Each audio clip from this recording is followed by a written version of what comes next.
The best of the Bill and Corey Show. I'm Bill. And I'm Corey. Welcome back. This is a special edition because today is Pie Day. So it's our Pie Day edition. So what's your favorite pie, Bill? Yeah. Oh, geez. I'll have to say the chocolate pecan pie my wife makes. Oh. That's never lasts very long. I love rhubarb and pecan. You don't like pecan pie? I don't know. It depends on. I don't know. I use both words. Depends on how I'm feeling that day. Okay. The first question's a Corey question. This goes way back to weeks ago on another thing. And I keep getting questions about pickup it. Truck. Buddy in a pickup truck. So it's about some regulator delivery pressure issue with a guy in a pickup truck. Yes, so he's trying to get 15 PSI out, and he has a combination of some regulators that are 0 to 30 set and another that's set 0 to 125. And he goes, your regulator says it can go 0 to 125. Why am I having it so much easier getting 15 PSI out of the 0 to 30 as opposed to the 0 to 125? And I mean, it's a pretty good question. I mean, why do we sell different ranges of regulators? I mean, if 0 to 500 covers everywhere from 0 to 500, why even sell 0 to 30? That's all you need. Well, there's two main reasons why we do that. The first one is the delivery gauge. Delivery gauges, as Bill's explained, goes 3%, 2%, plus or minus 3%, plus or minus 2% in the middle half, and plus or minus 3% in the front and back quarters. And so if you have a regulator that's 0 to 125 and you have a 0 to 200 PSIG gauge on it, you have 6 PSIG of possible... At the lower end. At the lower end, we're 15 PSI. So you could be getting 9 or you could be getting 21, and that could cause problems. And the other main reason why is because the diaphragm and the regulator, accuracy issues, I should say. So if you have... Resolution, maybe. Better term. Yeah, resolution, yes. And so they all have the same screws on them, but the diaphragm in it changes depending on what pressure range you want. And in order to get a 0 to 125 PSIG diaphragm to zero in on the 15 PSIG pressure, as you turn it, this will cause it to jump more. So it's really hard to... Yeah, so just a little bit is a lot of... It's very similar to our high accuracy versus utility valves on rotometers, where the high accuracy, it takes more turns to do it, so each little bit of the turn, it only affects it a very little bit. Yeah. But a utility valve, you turn it the same amount and it can affect it a lot. And so those are the two main reasons why you want to get, if you want to get the regulator that is close to the pressure as you want as possible. Right, and you have also on the lower ends, one issue. Like a rule of thumb, 10-20% is kind of good. You also have to look at on the upper end. Yes. If you want to get like a 125 PSI regulator, and you go, that's what I need, 125. Well, you have the droop in the regulator, so you might not, at the flow rate you might not be able to get that pressure. So you got to kind of so if you're about 120, you might want to go with a 250. Typically you want to stay in the middle about. It helps. Okay, this is an interesting one. I like this question because there's a lot of props to it. There we go. Move this out of the way so you can get to your props. We had a customer who had a manifold. Actually, I think it was part of a switchover, and this would be one of the manifolds. I don't know if it was brass or stainless, but that's what they had. And there's hoses that hook up to this part of it, and this is actually the hose connections they had on that. And they hooked it up, and they go, hey. It was a manifold for carbon dioxide, which is a CJ320, and the standard for the manifold valves on a header are inlet a CJ346, which is for air. I don't know how they came up with that, but that's just a standard fitting. So they took the hoses. I'm guessing that air is probably one of the most popular fittings out there, so they probably know. Yeah, I'm not sure exactly why. So they took it, and this is a 320 end, and this is a 346, but you look at it and you're like, yeah, whatever. And I'm sure what happened was you just grabbed it out of the box, just like anybody else would do. I'd do that. I can tell you a story about my daughter when she was a teenager. We got our wardrobe from IKEA, and it's like, Dad, I'm going to put it together. And she just dived right into it, and at the end there was a bunch of fasteners Not still used. laying around, and it just it was difficult. So, anyways, so this is a 320 fitting, and the nut. Hey, the nut attaches and It fits. it's firm. Yeah. So, how come? So that must be right. And this ends at 346, and that's not. It's not a 320. So they thought the hoses were wrong, but that's I could see someone doing Making that. that I mean, mistake. there's a lot of most of the CGA connections you can't really. One's an internal thread, the other's an external thread, so it's easy. And then the bullet nose might be a little bit different, which the threads being the Well, same. still, you get the nut. Now with Yeah, the nut.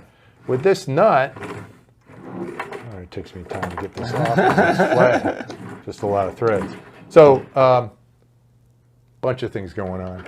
So the nuts are threaded the same for the 300s, really for a lot of the 300s. So you got a CGA 300, which is ethyl chloride, CGA 320. It's mainly carbon dioxide. That's what this is.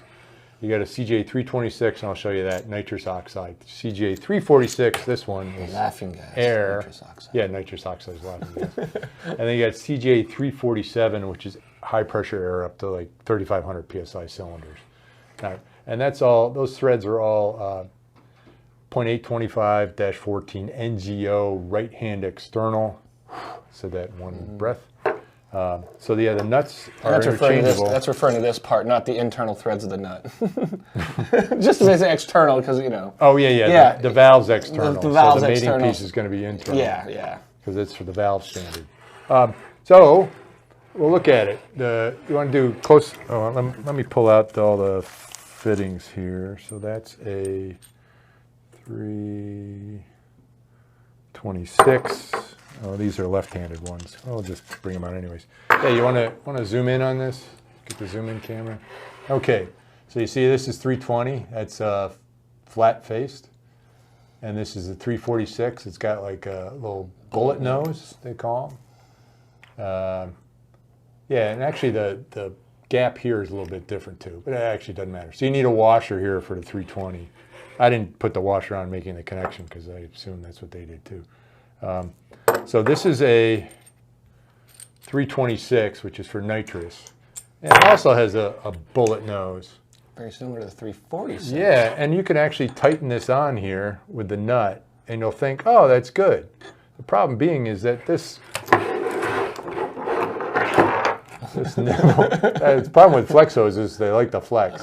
So what you got here is a 326 is a smaller nipple, smaller and shorter, smaller diameter and shorter. Mm-hmm. So you can put it in there, but it's not going to seal. The sealing part of the CGA fitting, when they have bullet noses, is on the tip. Mm-hmm. So all this stuff is not sealing. So when you put that in, that won't hit the sealing surface of the fitting. You can tighten it, and you'll think, oh, it's in there good, but it won't seal.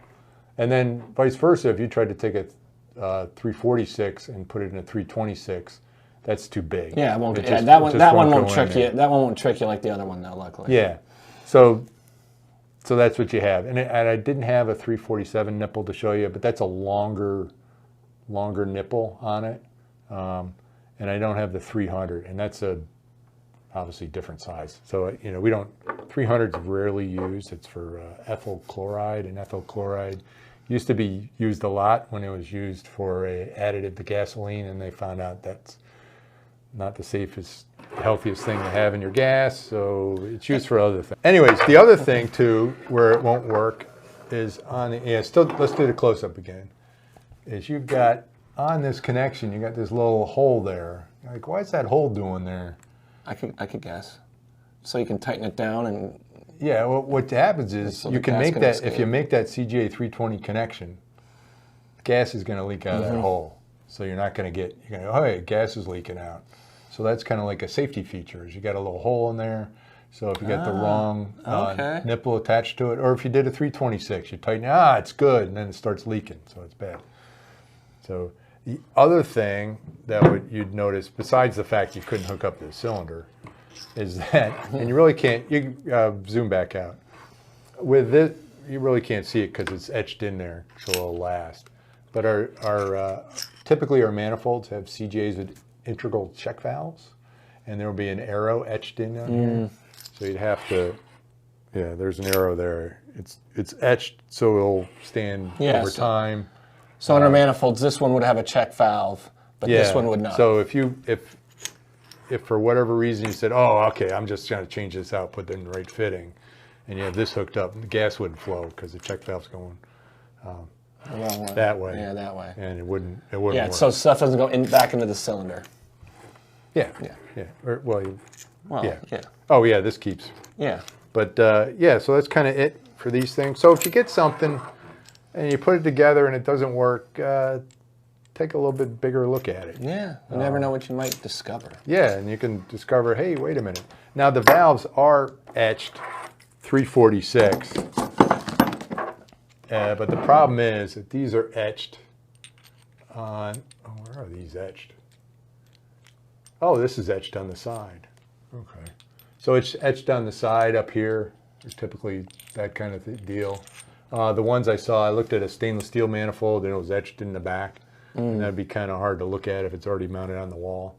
But there are going to be, when you have those kind of connections, look around. They do label things really well for they CJs. do They label try to things. try to help. Well, the CGA nuts are labeled. Yeah.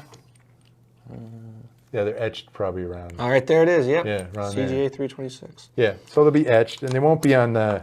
Well, this one's on the flats, but It's used a different font if you have color. well, this is brass. This is a plated brass. Yeah. So, and if you put it on the collar part, it's not going to get worn by a wrench. No. If you have it on here. Yeah, it'll like get this worn one. by This a one. wrench. Yeah, this one's actually really nice to, really easy to see. Yeah, that one. Yeah, I don't think you're going to get in a zoom in. So that's kind of fun. Okay. So read your CGA fittings. Yeah. So if it's normal for people to just put things together, and most times it works, but sometimes it doesn't. So you got to, once that happens, just take a look.